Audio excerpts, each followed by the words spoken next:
ভোলার চরফ্যাশনে বাংলাদেশ জাতীয়তাবাদী স্বেচ্ছাসেবক দলের ৪৫তম প্রতিষ্ঠাবার্ষিকী উপলক্ষে বর্ণাঢ্য র্যালি ও আলোচনা সভা অনুষ্ঠিত হয়েছে। বুধবার বিকালে উপজেলা স্বেচ্ছাসেবক দলের আয়োজনে একটি বর্ণাঢ্য র্যালি পৌর শহরের প্রধান প্রধান সড়ক প্রদক্ষিণ শেষে সদর রোডে এসে আলোচনা সভায় মিলিত হয়। চরফ্যাশন উপজেলা স্বেচ্ছাসেবক দলের সদস্য সচিব কামরুজ্জামান শাহীনের সঞ্চালনায় ও উপজেলা স্বেচ্ছাসেবক দলের আহ্বায়ক সিকদার হুমায়ুন কবিরের সভাপতিত্বে আয়োজিত সভায় প্রধান অতিথির বক্তব্য রাখেন কেন্দ্রীয় স্বেচ্ছাসেবক দলের সহসভাপতি রাসেল মাহমুদ। বিশেষ অতিথি হিসেবে উপস্থিত ছিলেন উপজেলা বিএনপির সাবেক সভাপতি কয়সর আহমেদ কমল, পৌর বিএনপির সাবেক সভাপতি খায়রুল ইসলাম সোহেল, জেলা বিএনপির সদস্য মমিনুল ইসলাম ভুট্টো, উপজেলা যুবদলের আহ্বায়ক শহীদুল আলম প্রিন্স, সদস্য সচিব জাহিদুল ইসলাম রাসেল প্রমুখ। এর আগে কেন্দ্রীয় স্বেচ্ছাসেবক দলের সহভাপতি রাসেল মাহমুদ চরফ্যাশনে উপস্থিত হয়ে নানা কর্মসূচির অংশ হিসেবে কেক কাটা, উপজেলা স্বাস্থ্য কমপ্লেক্সে পরিষ্কার পরিচ্ছন্নতা অভিযান ও বৃক্ষরোপণ সহ পথসভায় প্রধান অতিথি হিসেবে অংশগ্রহণ করেন। এরপরে তিনি সভাস্থলে আসার আগেই বিকেলে চরফ্যাশন সদর রোডে অবস্থিত আলোচন সভার মঞ্চে বিভিন্ন ইউনিয়নের স্বেচ্ছাসেবক দলের নেতাকর্মীরা ঢাকঢোল বাজিয়ে সভাস্থলে উপস্থিত হয়ে আলোচনা সভাস্থলকে জনসভায় রূপান্তর করেন। খণ্ড খণ্ড মিছিলে মুখরিত হয়ে ওঠে চরফ্যাশন সদর।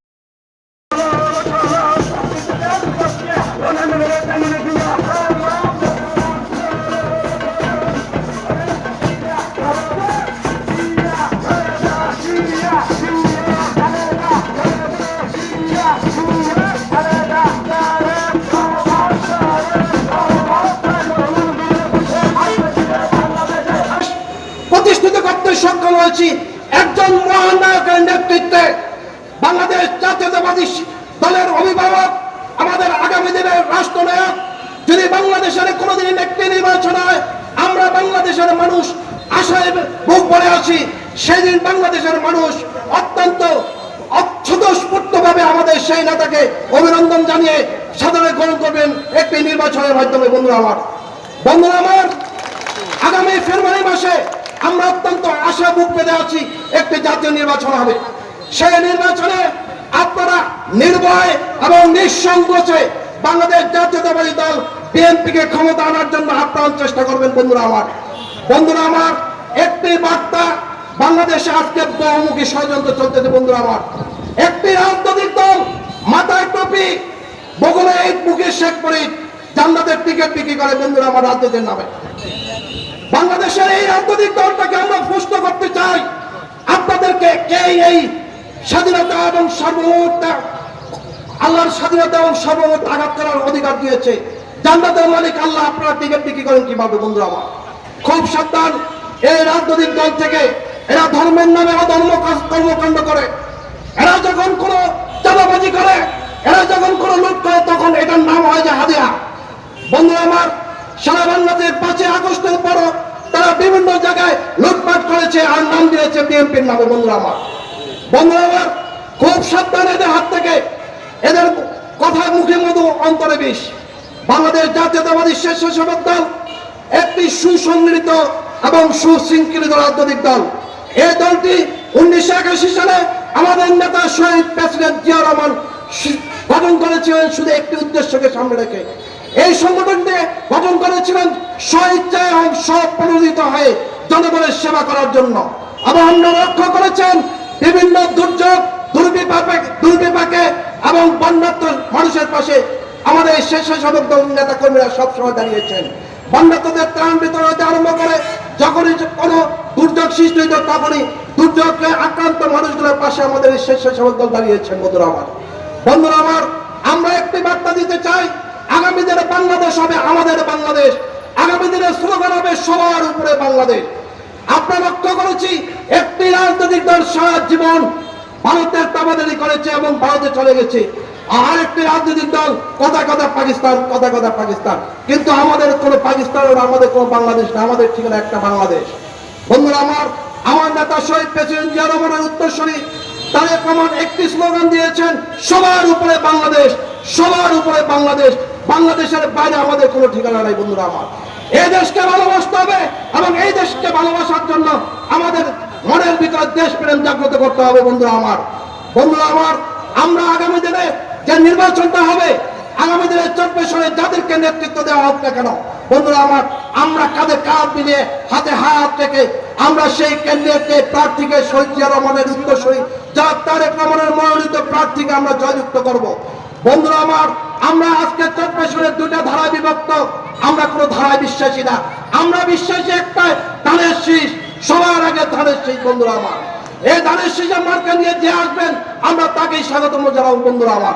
বন্ধুরা আমার, আমাদের একটাই কথা, আগামী দিনের বাংলাদেশকে শোষণমুক্ত বাংলাদেশ গড়ে তোলার চেষ্টা করে তুলবো আমরা।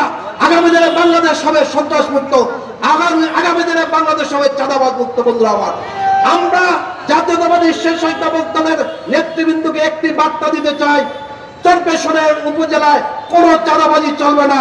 14 উপজেলায় আমাদের নেতা কর্মীরা কারোর সাথে অসদাচরণ করতে পারবে না। বন্ধুরা আমার, যদি আমাদের নেতা কর্মীরা চাঁদাবাজি করে, যদি কোনো অসদাচরণ করে, আমরা নির্দেশ দিব থানা লেভেলের যারা নেতৃবৃন্দ আছেন সাথে সাথে এটার অ্যাকশন নেওয়ার জন্য। বন্ধুরা আমার, এই ব্যাপারে আপনাদের সাথে আমাদের কোনো আপোষ নাই, কারণ বাংলাদেশ জাতীয়তাবাদী দল বিএনপি জনগণের দল, এটা কোনো ব্যক্তির দল না, এটা কোনো গোষ্ঠীর দল না, এটা সারা বাংলাদেশের মানুষের প্রাণের ভালোবাসার দল। বন্ধুরা আমার, যেটা আমরা প্রমাণ করেছি দীর্ঘ 16 বছর আমরা শত আন্দোলন, শত নির্যাতন, নিপীড়নের ভিতরে আমরা হিমালয়ের পাহাড় চূড়ার ন্যায় আমরা মাথা উঁচু করে দাঁড়িয়েছিলাম জনগণের ভালোবাসা নিয়ে। বন্ধুরা আমার, আমরা যেখানে গিয়েছি সেখানে জনগণের ভালোবাসা পেয়েছি।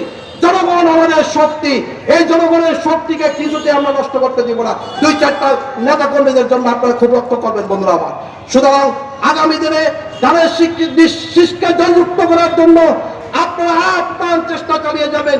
যতদিন পর্যন্ত বাংলাদেশে আমরা গণতান্ত্রিক অধিকার প্রতিষ্ঠিত করতে না পারবো, যতদিন পর্যন্ত আমরা ভোটের অধিকার প্রতিষ্ঠিত না করতে পারবো, ততদিন পর্যন্ত আমরা রাজপথে চলবো এবং রাজপথ থেকে আমরা সরে যাবো না। বন্ধুরা আমার, আমাদের একটি স্বপ্ন, একটি লক্ষ্য, আগামী দিনের নির্বাচনের মাধ্যমে একটি গণতান্ত্রিক সরকার প্রতিষ্ঠিত করা, এবং যে গণতান্ত্রিক সরকারটি হবে আমাদের জাতীয়তাবাদী দল বিএনপি, এবং সেই গণতান্ত্রিক সরকারের নেতৃত্ব দিবেন আমাদের নেতা আগামী দিনের ভবিষ্যৎ, আগামী দিনের সত্য জনাব তারেক রহমান। বন্ধুরা আমার, তাই আমি আপনাদেরকে অনুরোধ করব, আপনারা অত্যন্ত সুশৃঙ্খলিত ভাবে সততার মাধ্যমে আগামী ফেব্রুয়ারি মাসের যে নির্বাচনটি হবে, এটা আমরা আশা করি সেই নির্বাচন পর্যন্ত আপনারা জনগণের সাথে কোনো খারাপ আচরণ করতে পারবেন না, এবং জনগণের ধারে ধারে যাবেন, ধানের শীষের স্লোগান দিয়ে, ধানের শীষের সালাম দিয়ে। বন্ধুরা আমার, এই আশাবাদ ব্যক্ত করে আমি আপনাদেরকে আবারও ধন্যবাদ জানাচ্ছি জাতীয়তাবাদী স্বেচ্ছাসেবক দল কেন্দ্রীয় কমিটির পক্ষ থেকে, এবং 14 একজন সন্তান হিসেবে আমি আপনাদেরকে অভিনন্দন এবং শুভেচ্ছা জানাচ্ছি। যারা দূর দূরান্ত থেকে এই খারাপ আবহাওয়াকে অতিক্রম করে, খারাপ আবহাওয়াকে গুরুত্ব না দিয়ে এখানে এসে উপস্থিত হয়েছেন এবং আমাদের র্যালি এবং সমাবেশকে সফল করেছেন, আমি তাদের সবাইকে আন্তরিক অভিনন্দন এবং ধন্যবাদ জানাচ্ছি। 14 তারা স্বেচ্ছাসেবক দলের দায়িত্বপ্রাপ্ত সিনিয়র নেতৃবৃন্দকে, এবং ধন্যবাদ জানাচ্ছি আমার 14 প্রিয় মানুষগুলা, যে মানুষগুলা ওদের আগ্রহে অপেক্ষা আছেন আগামী দিনের নেতৃত্বের জন্য। সেন্ট্রাল কমিটি থেকে 14 উদ্দেশ্যে তাকে পাঠানো হয়েছে, আমরাও আনন্দিত তাকে পেয়ে। অনেকদিন ধরেই আমরা শেখ হাসিনার শাসন শোষণের জাতাকলে পিষ্ট হয়ে যাচ্ছি। শেখ হাসিনা দেশ থেকে পালানোর এবং উৎখাতের মূল কারিগর যারা, কারিগরদের সাথে সাথে কিছু স্লোগান তাদেরকে আন্দোলিত করেছিল, যেমন তুমি কে আমি কে, রাজাকার রাজাকার, নাটক কম করো প্রিয়।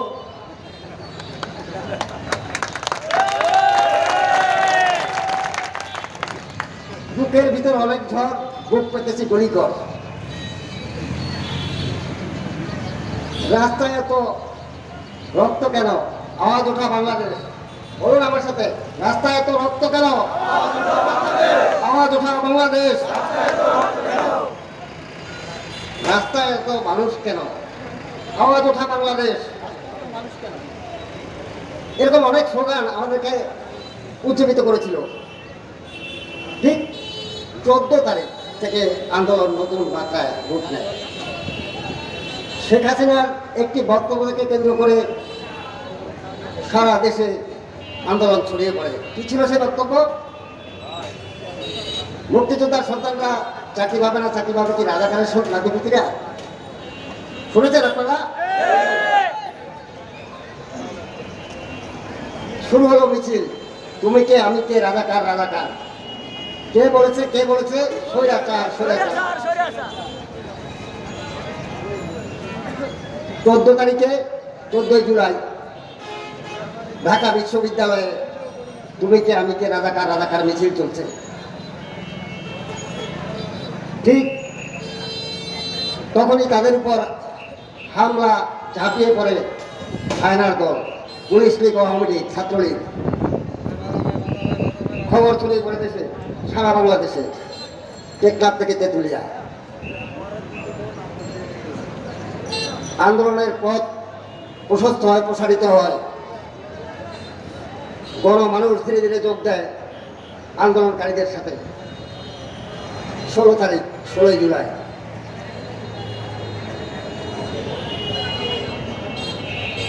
পুলিশের গুলিতে, আওয়ামী লীগ ছাত্রলীগের গুলিতে অত মানুষ, বিশেষ করে আবু সাইদ, নিরস্ত্র আবু সাইদ পুলিশের সামনে বুক টিকিয়ে দিয়েছেন, বুক মেলে ধরেছেন, গুলি কর।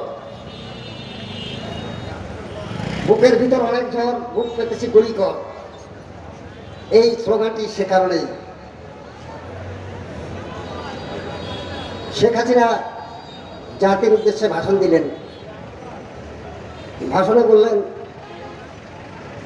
ছাত্রদের দুঃখ দুর্দশা, সাধারণ মানুষের দুঃখ দুর্দশার দিকে কর্ণপাত না করে তথাকথিত ছাত্রলীগের এক কর্মী মৃত্যুতে তিনি মায়া কান্না দেখিয়েছেন। শুরু হলো সোশ্যাল মিডিয়ায় নাটক কম করো প্রিয়, এই বক্তব্যটি। আস্তে আস্তে ধীরে ধীরে সংখ্যা বেড়ে গেল, মাত্রা বেড়ে গেল। আমাদের যোগাযোগ মাধ্যমে নাটক কম করো প্রিয়।